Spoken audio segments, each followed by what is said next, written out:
Have you ever felt like you're just going through the motions, walking the same hallways every single day? That's how it was for me. Just another Tuesday afternoon. School was empty, eerily quiet. The only sound was the squeak of my own sneakers on the polished floor. I was taking my usual shortcut past the science labs when I saw it. A door. But this wasn't just any door.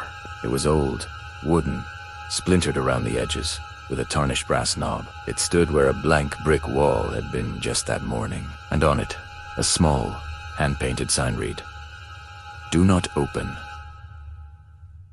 My first thought, it had to be a senior prank, a really elaborate one. But the silence of the hall, the way the late afternoon sun didn't quite seem to touch the door, it felt strange.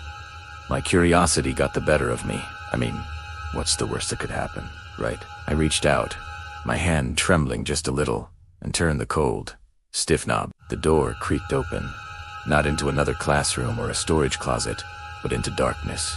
A long, narrow hallway stretched out before me, disappearing into pitch black. It smelled like dust and something else.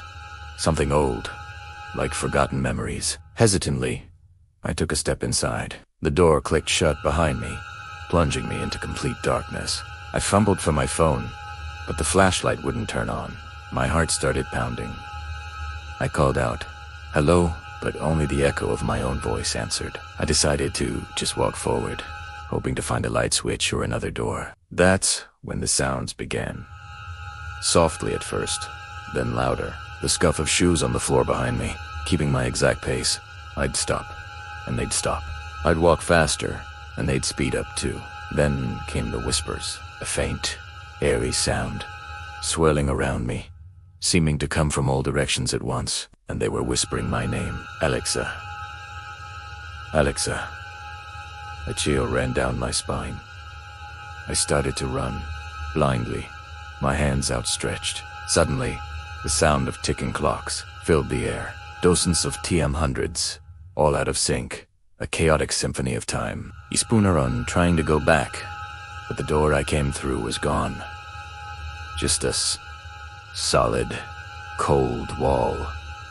Panic set in. At the far end of the hallway, a faint light appeared under another door, my only way out. I ran towards it, the ticking and whispers chasing me. I burst through the door, stumbling back into the familiar hallway of my school. The sun was streaming through the windows, just as it had been. Everything looked normal.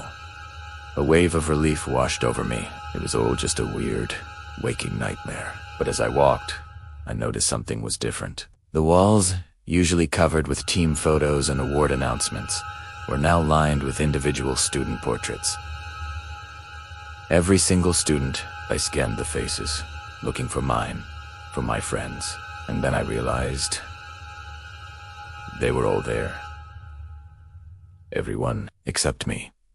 It was as if I had never existed at all. Thanks for watching. If you like stories that make you question reality, make sure to subscribe.